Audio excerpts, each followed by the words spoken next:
Hello, Reluctant Messenger Unleashed Nation. Welcome to episode 18 as we cover chapter 7, Stampede. I'm your host, Donna and with me is author Candice Sanderson. Welcome back, everyone. We are covering one of my favorite chapters, Stampede. Okay, everybody, let's open your books. Let's go to chapter 7, page 120.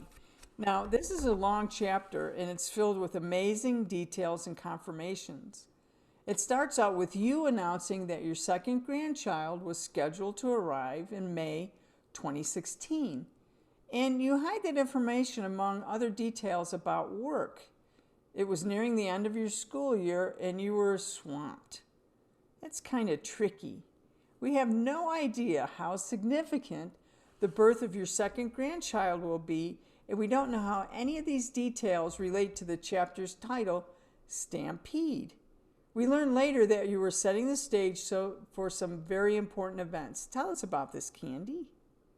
You're absolutely right, Donna. The reader thinks I'm just catching everyone up on my life, but this first paragraph is a heads up of what's to come in this chapter. This is also the first mention of the Church of Spiritual Light. After reading this book and your second book, The Reluctant Messenger Returns, I know how significant this church has become to you in your spiritual journey. So listeners, this is Candy's first contact with the church. So tell us more about it. How did you find out about the Church of Spiritual Light? Donna, my first trip to the church was in October. It was actually October 19th, 2015. Now, at this point, I had been channeling for just a little over 2 years. So I wasn't new at this, but I had no idea the impact that this church would have on me. My first visit paved the way for so many more adventures. But as soon as the doors to the church opened, I felt like I was at home, like I had found my tribe. There were these like-minded souls who shared some of the same mystical experiences that I had had. And it was here at Church of Spiritual Light. Even Reverend Renee Bledsoe from the church wrote the afterword for the Reluctant Messenger. And she describes the church as, quote, an interfaith, all faith, no faith, sandbox temple for the soul, which is perfect. She also says intuitive, soulful, and telepathic connections are nothing new to the people who find their way to our space.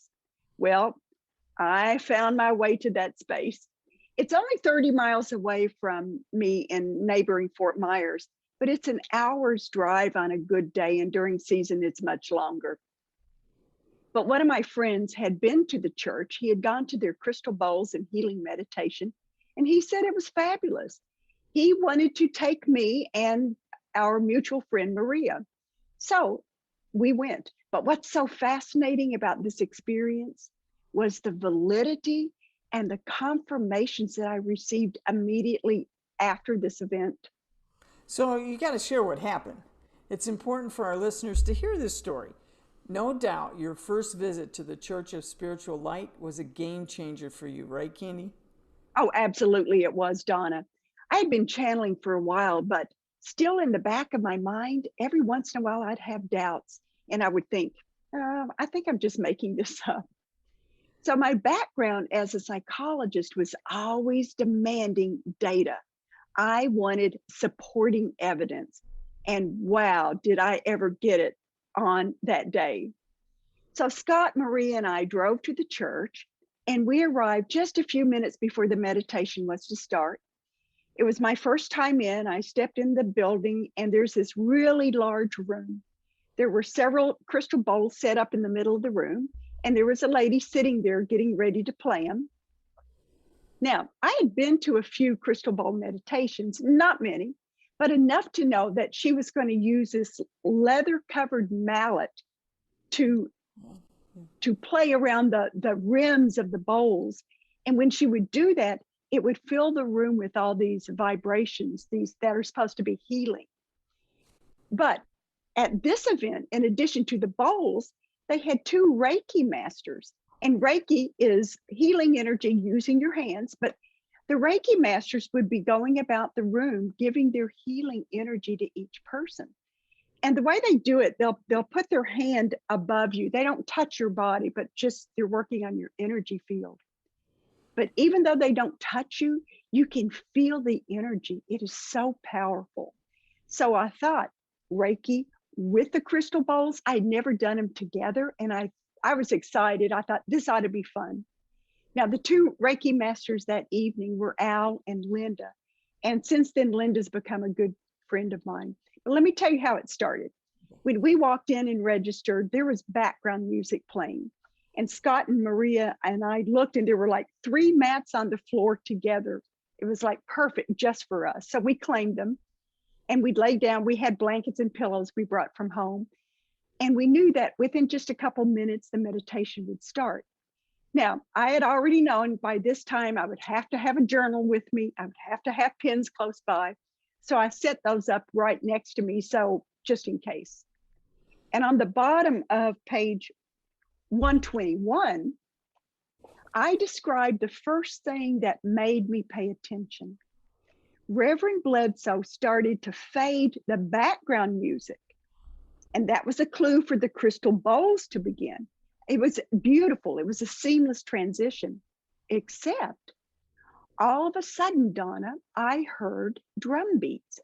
It started off faint, but I knew I wasn't imagining it. I even looked at Scott and Maria. I wanted to get their attention and say, do you hear this? But they were resting soundly, maybe even asleep. So I picked up my pen and started jotting down notes. And I knew that this drum beat was calling me to follow a different path. I thought, here goes. And then a voice of a messenger came into my awareness. And the voice said, the sound of the drum represents the heartbeat of Grandfather Sky. By this time, I realized, hang on tight, something's happening. It's, you're in for a ride. Well, what I didn't know is this turned out to be the most vivid and lengthy vision that I had had so far on my 2-year journey into the unknown. It had just begun. I was excited about it. So, Kenny, I do have to stop you and ask a couple of questions. Okay. So let's recap. You've had over 2 years of messages. Your first message was a flower, followed by that mystical experience of the royal poinciana tree. Now, you've experienced evidential mediumship. You've had lessons about time and the dot that I love, POE, the point of existence. You've experienced the ladder of enlightenment, not to mention now our cosmic friends and angels. Now, just by itself, just that's amazing. So many people that I know, they channel one messenger or a group of messengers, but you now have like a stadium full of messengers. It's just, it's enormous. But what you're getting ready to describe, and folks, if you go to pages 122 to 124, what you're about to describe next is different than anything else you've previously had. Not only is this a new messenger, but it also represents the most powerful validations you've had to date. And I just want to give a heads up to the audience to listen to this story. It's amazing. And really, more than that, the after-the-fact confirmations, equally mind-blowing. What do you think? Donna, you're right. I had channeled enough to connect with all sorts of messengers. This was a big step for me being here at the church, but I just didn't know it at the time. So what I did, as usual, I just kind of stepped back and I allowed the observer, the objective observer part of me to just take the helm. So after hearing the drum beat and knowing that I was embarking on a different path than the others on the meditation, I saw in my mind's eye a vortex open at the top of the room, at the ceiling. I stepped back and just watched and documented. This vortex, this portal was spinning like a miniature tornado. And then I noticed movement at the mouth of it. A large group of Native Americans slipped into the room, and I intuitively knew they were the ancestors. They marched to the back of the room, they circled the room and turned around and faced the center where the bowls were being played. Right above bowls is that portal still spinning at the top of the ceiling. Next to enter was a smaller group of indigenous people. These were the wisdom keepers of the tribe, called the Council of Elders.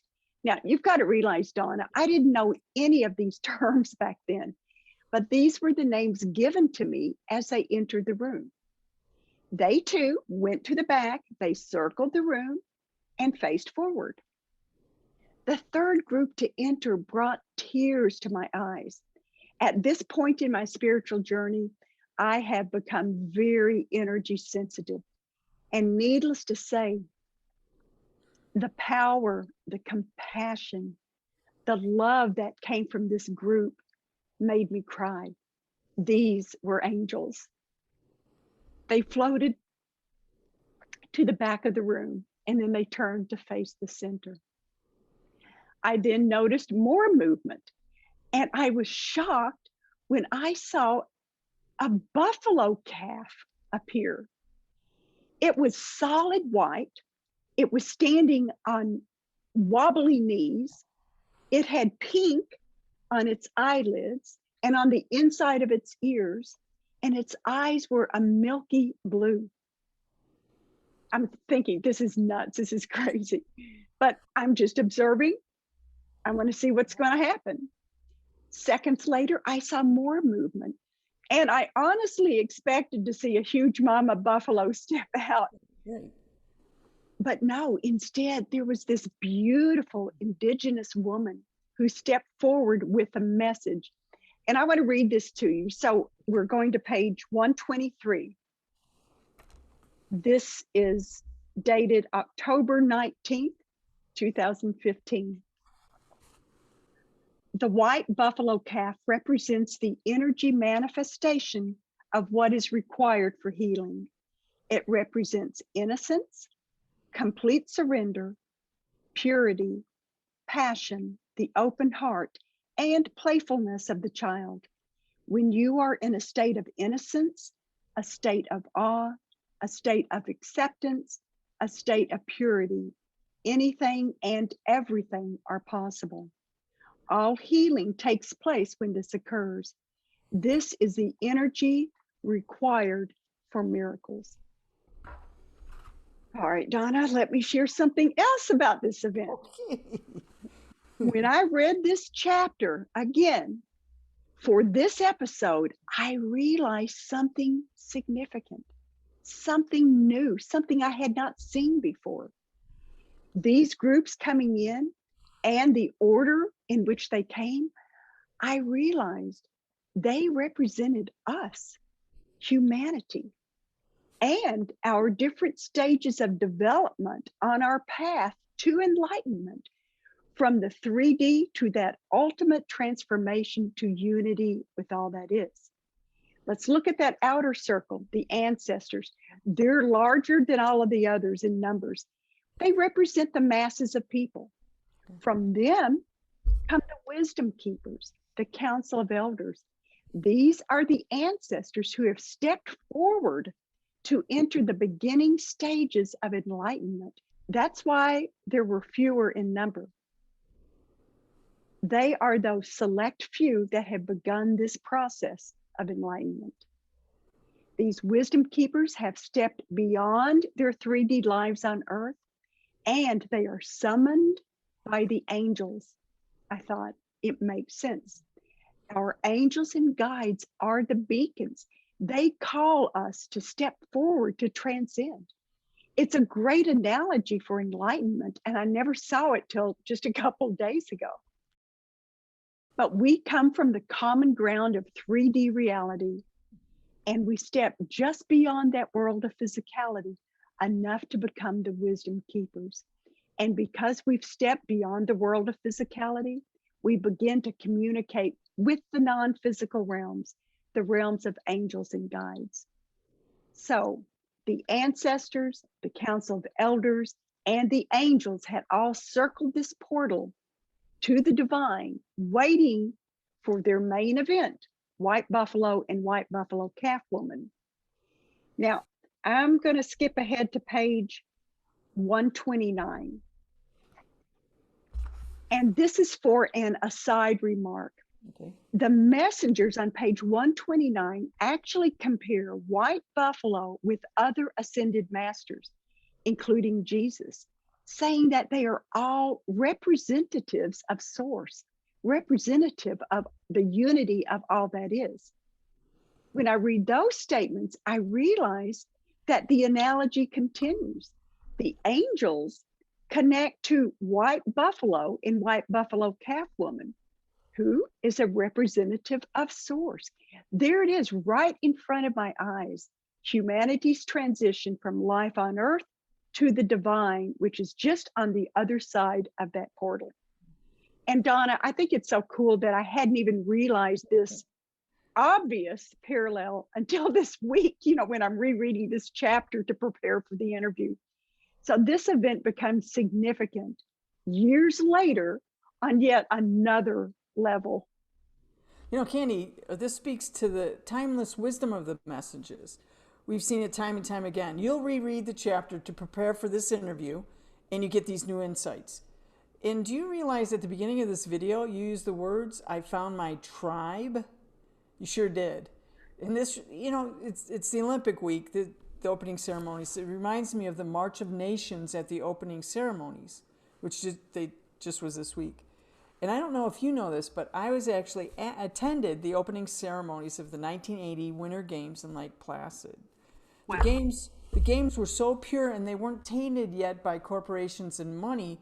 So when you were talking about this march of the circles, it reminds me of that, and reminds me of what a beautiful experience all of this can be when humanity comes together as one.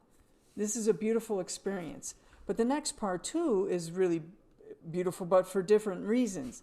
So now you have validation, supportive evidence, and it's what we psychologists live for. You got to have proof. You have to have proof.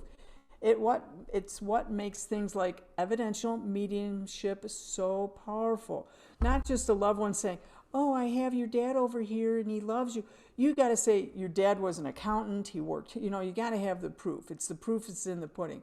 Can you share what with us what happened next, please? Yes. The meditation ended, and Reverend Bledsoe asked if anyone wanted to share. And although I'm shy and I rarely speak in groups, Don, I knew I had to, so I did. And as I told the story, I'm reading from my notes and I'm facing the center of the room. Scott and Maria were looking at me, and they had a direct view of Reverend Bledsoe, who was behind me. They said that her eyes got wide and her mouth dropped open as I spoke. And after I finished describing what I had seen, Reverend Bledsoe asked me a series of questions. And they start on the bottom of page 123 and continue to page 124. But the first question was, "Have you ever been here before?" And it's like, nope. But the next question was, did I know that the church was based on the foundation of the medicine wheel? No, I don't even know what that means, other than I knew it has something to do with native culture. The second question, did I know that the church had a crystal healing bed from Brazil? No. Then she said the crystal bed is a portal bringing in non-physical healing energy. I thought, okay, then that must have been that portal that I saw at the top of the room. Made sense. Then she asked, did I know about the picture of white buffalo calf woman that hung on the wall at the head of the crystal bed? Nope. I didn't even know who white buffalo calf woman was, but I guessed from her question that she must have been that beautiful native woman who I saw come in with the buffalo calf. She then said, did I know about the painting at the foot of the crystal bed? Nope. Al, who was one of the Reiki masters, had painted it. It represents the medicine wheel. At the top of the picture is a portal that's spinning. There are 3 tiers gathered around it: the ancestors, the council of elders, and the angels. Donna, it was crazy. It was as if I had stepped inside Al's painting. I didn't know what to say. everything I had seen, which I thought was pretty bizarre, was validated. It was extraordinary. So, Kenny, this is very significant. And if we carry on the Olympic theme, those three tiers remind me of the three Olympic medals. So the ancestors would be bronze, I guess. And then you would go to the Council of Elders, which are silver, and then the angels, which are gold. But it's not to describe or assign those things to those people. It just reminded me of it. And it's a great lesson for the audience. And it's one of the reasons why we're unleashing these episodes.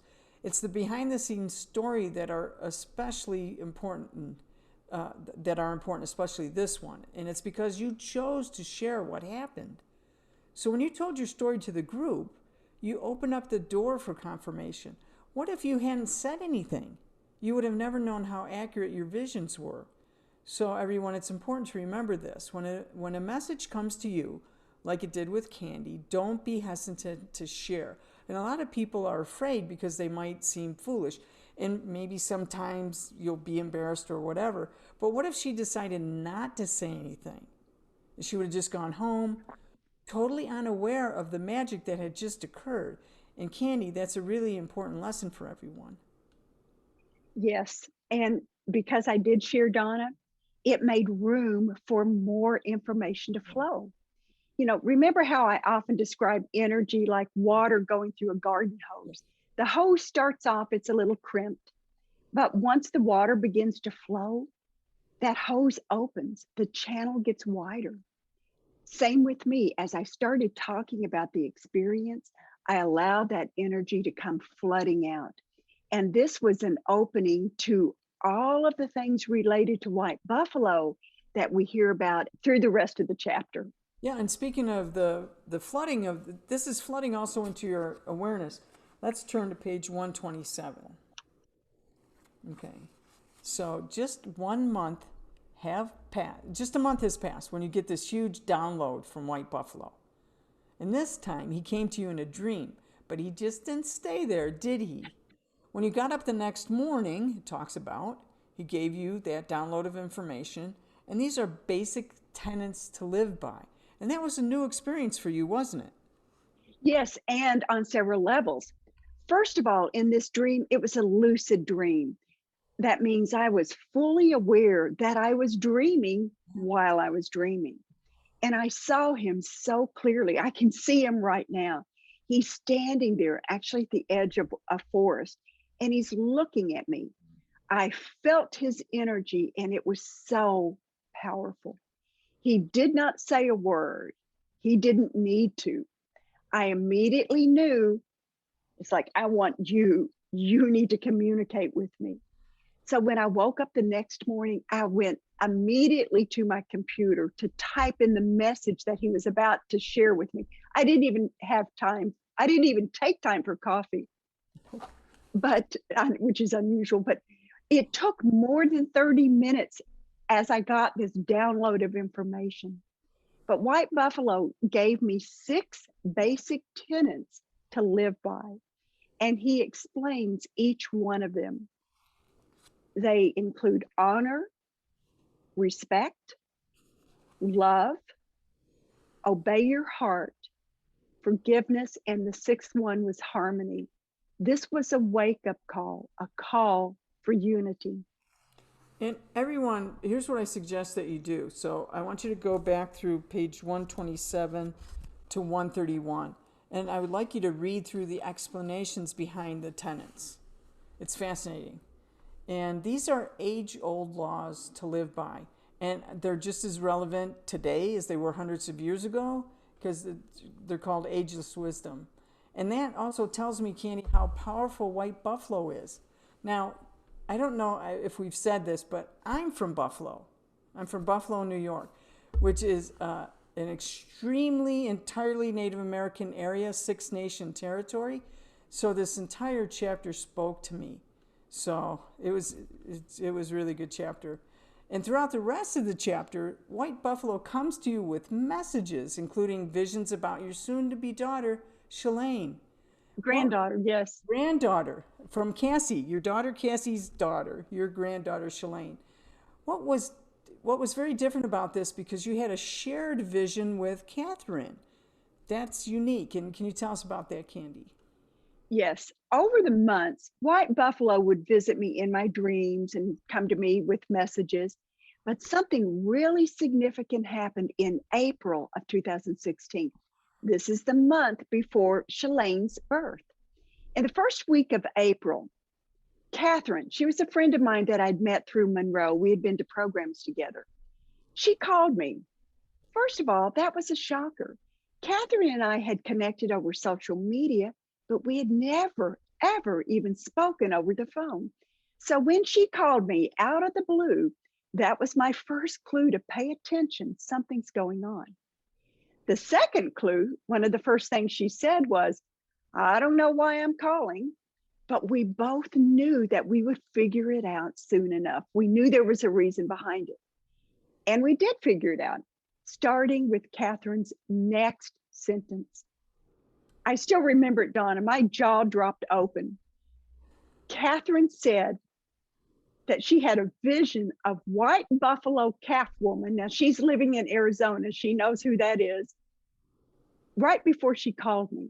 And I thought, oh my gosh, I can't believe this. I had never heard of White Buffalo Calf Woman until 6 months before at Church of Spiritual Life.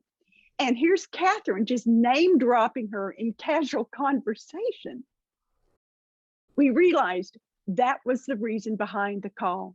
White Buffalo. He had used Catherine to get to me. This phone call was a huge reminder and a big hint for me to connect with him. But Donna, can you believe it? Even after Catherine's call, I still delayed. You know, it was a very busy time of the year. Life got in the way, but that didn't discourage White Buffalo. He kept reminding me with a dream here, a thought there, things like that. I knew he wanted to speak through me, but I was just so busy. I felt like I could hardly keep my head above water. But the last hint that White Buffalo dropped drove me nuts, and I absolutely could not ignore it. It was an earworm. An earworm is a song lyric that plays over and over and over in your mind. He gave me an earworm and I could not stop it. Buffalo girl, won't you come out tonight? Come out tonight. Come out tonight. Buffalo girl, won't you come out tonight? Over and over and over. It was driving me crazy. So it worked. I finally carved out some time to connect with White Buffalo. Anything to stop those lyrics. So I sat down at the computer. I typed up the message that he was giving me, and you can read that on page 137. It was April 17th, 2016. And he talks, I'm going to just summarize it. He talks about the transition of our earth into the realm of spirit, led by the path of the heart. He talks about the thinning of the veil. And these are some of the same messages that I know about and actually live by today. So as soon as I typed the message, I immediately thought of Catherine and her phone call and how that had encouraged me. So I just emailed her a copy of this message. Within a minute or two at the most, my phone was ringing. There was Catherine. I told her all about the nudges I had gotten from White Buffalo, including that earworm with Buffalo Girl. I also told her that I searched the lyrics online and I discovered it was Buffalo Gals, not Buffalo Girl, the way I heard it.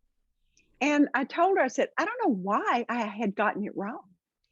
Catherine immediately knew why. Buffalo Girl referred to Shalane, who wouldn't be born until the next month. This is when things got very interesting. First, Catherine and I both got cold chills at the same time.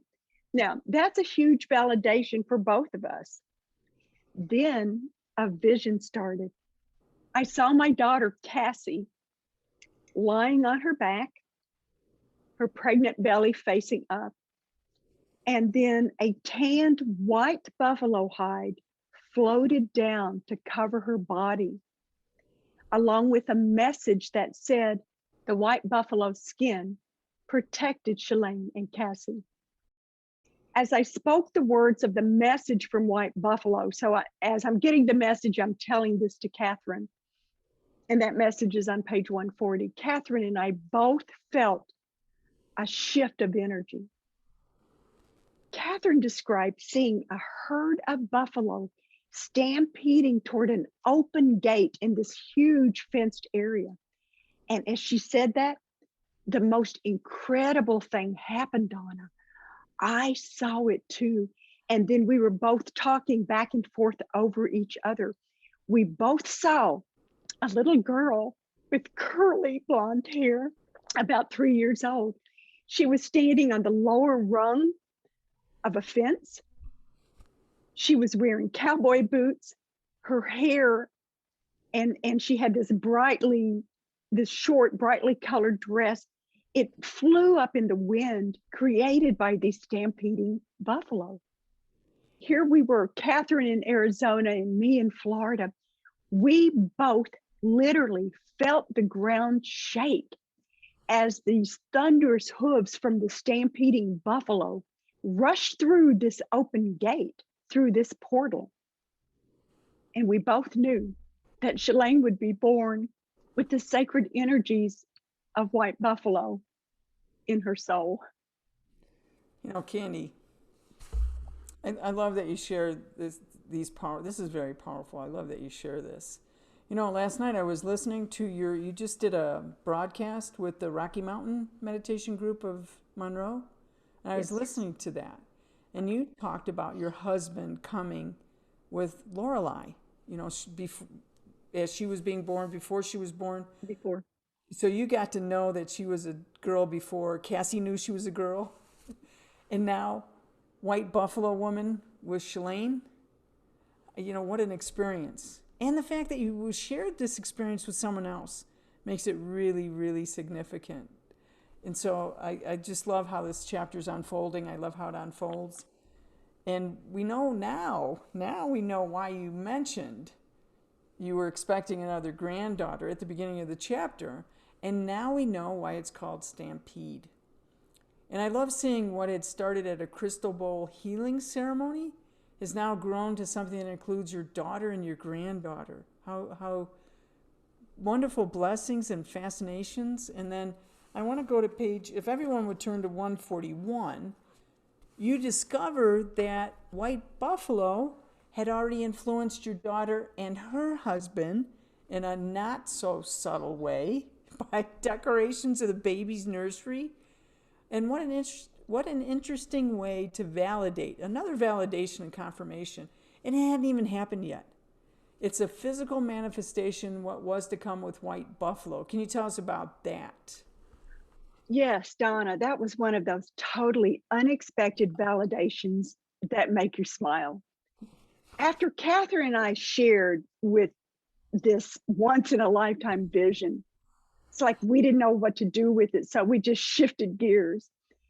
And Catherine changed the subject and started asking about the upcoming birth. And she said, well, what about the nursery? Does Cassie have the nursery ready? How's it decorated? Well, I started describing the room and I realized, oh my gosh, White Buffalo had already been working behind the scenes, preparing for Shalane's birth. It started out with this beautiful, dainty, diamond encrusted gold arrow necklace that Dan, my son-in-law, bought for Cassie from Tiffany and Company. And that was early on in celebration of their pregnancy. When I, in my mind's eye, looked at the room, I never noticed this before. There were arrows everywhere. First, let me say, Cassie never had an affinity toward Native American design. So seeing a room filled with arrows was something very new for her. She has 2 windows in the room with curtain rods. The curtain rods, the ends of the curtain rods are arrows. She has pictures all across the room with arrows. There's a large wooden arrow over the door. There's a metal arrow that says free spirit. She has a framed picture that says follow your own path, and it's embedded in a field of 6 gold arrows. And then the walls. Dan and Cassie had used painter's tape to make patterns of triangles, all in shades of pinks and lilacs. And I realized those triangles look like teepees.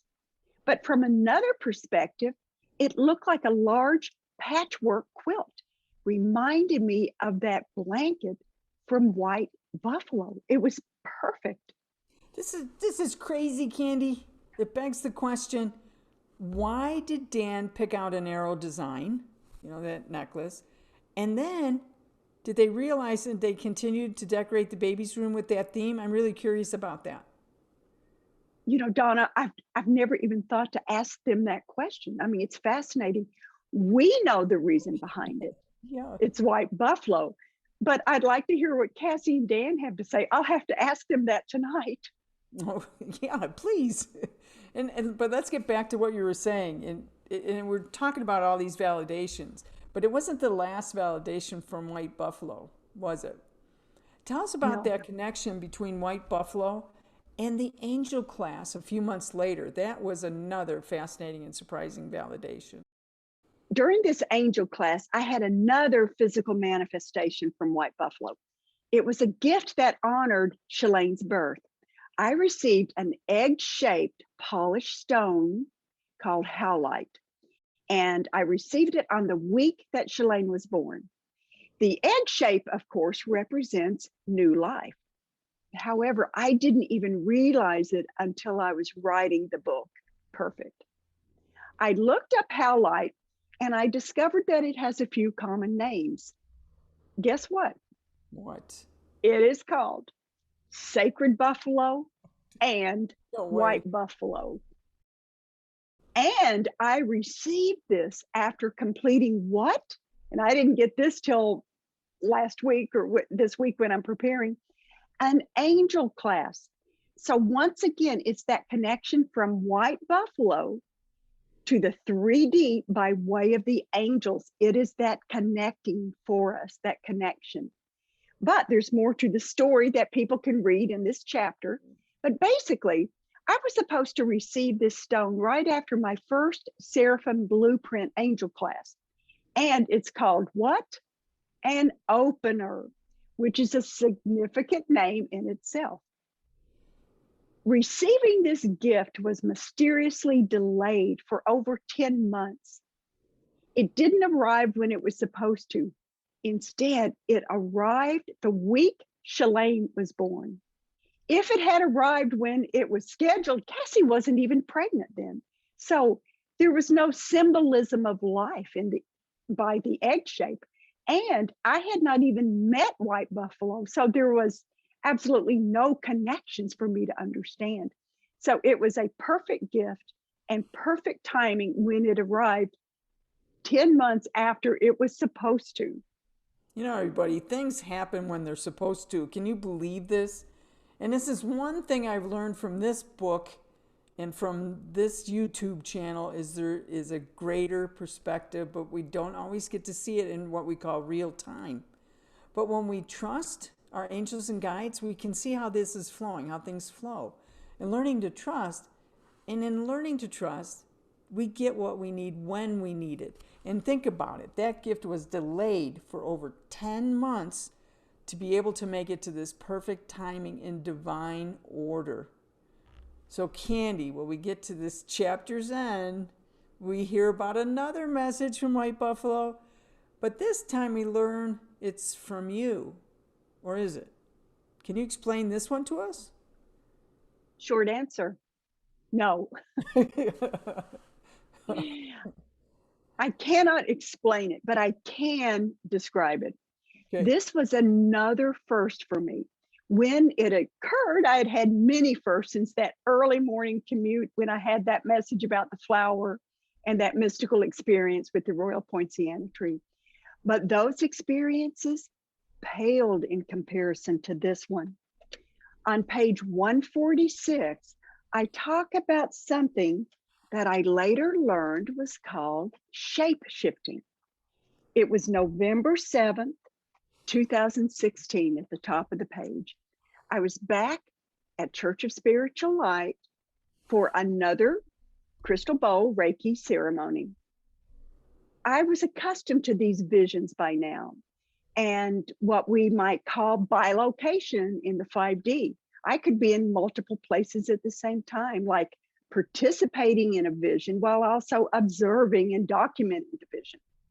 I even understood, Donna, how this happened.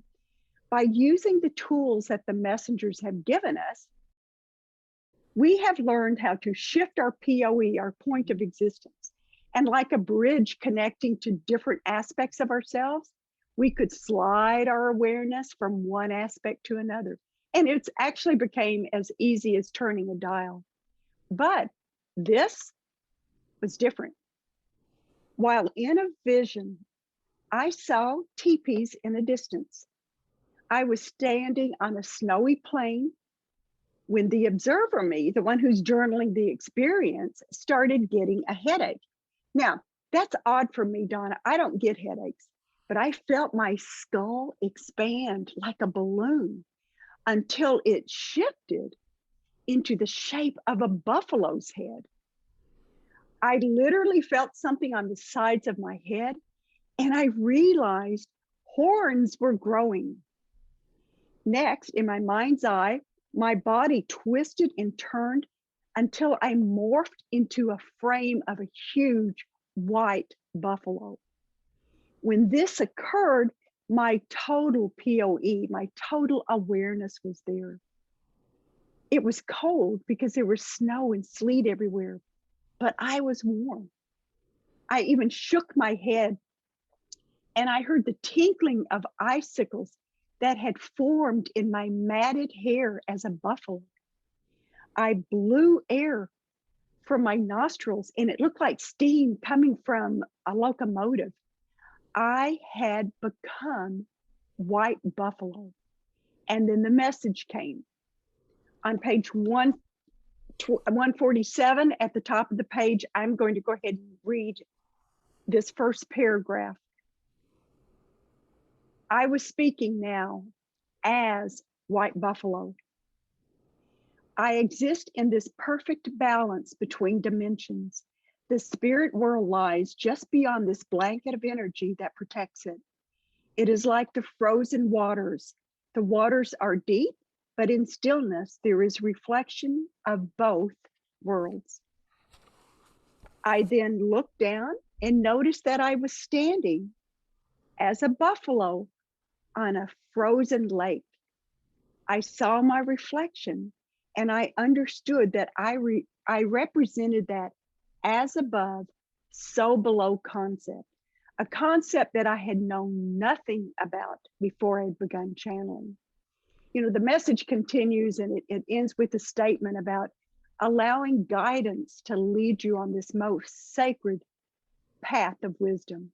This was one of the most bizarre and profound experiences I had ever had. You know, Candy, do you remember you always talk about going from a believer to a knower, and it's because of experience? So when people read this or they see this, they probably go, I can't believe this. I can't believe it. And if it was me, I'd probably be one of those ones shaking my head going, that can't be happening. Until it happened to me. I had a shape shifting experience in Costa Rica. So I saw myself, it's same thing. It starts with a headache. I could feel my head changing into a shape.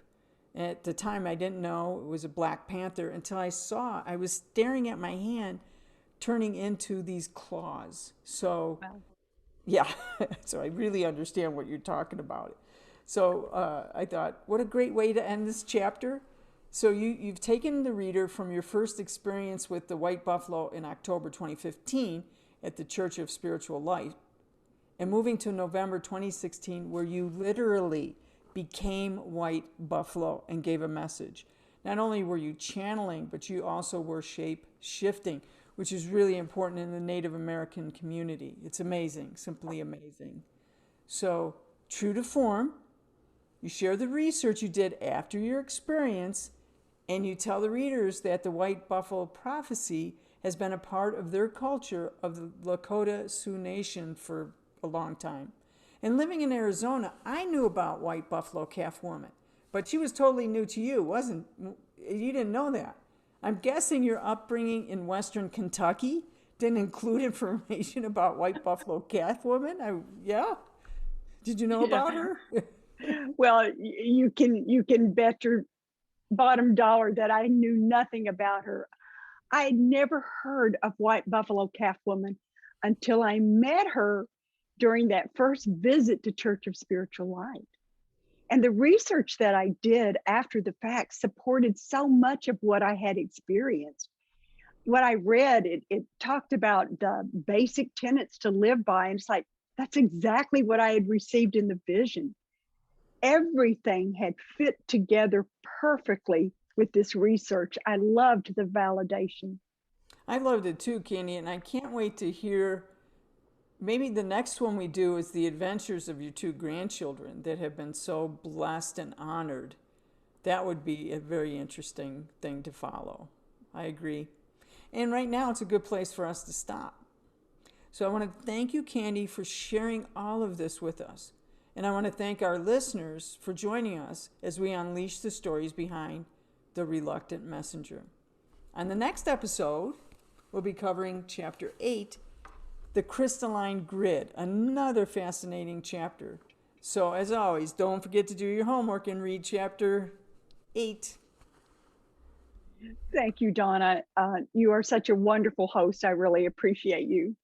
And I want to thank everyone else for joining us.